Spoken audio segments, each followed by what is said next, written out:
La biodiversité, c'est un immense réseau vivant dans lequel chaque espèce joue un rôle.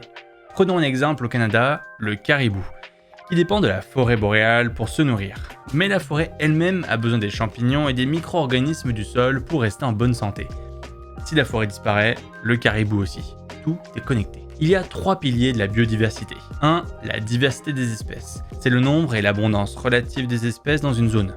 En général, plus l'habitat est diversifié, plus la diversité des espèces que l'on peut s'attendre à y trouver est grande. 2. La diversité génétique. C'est la variation génétique au sein d'une espèce. Elle lui fournit des variations, des caractéristiques uniques, et permet donc à une espèce de s'adapter à un environnement changeant comme des sécheresses, des sols différents ou des inondations. Et enfin, 3. La diversité des écosystèmes. C'est la variété des habitats que l'on trouve dans une zone.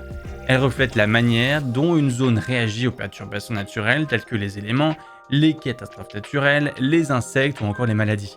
Elle reflète l'influence du climat et des caractéristiques physiques du paysage sur la zone. En plus de soutenir la vie sur Terre, la biodiversité nous fournit de l'air, de l'eau potable, de la nourriture et même des médicaments.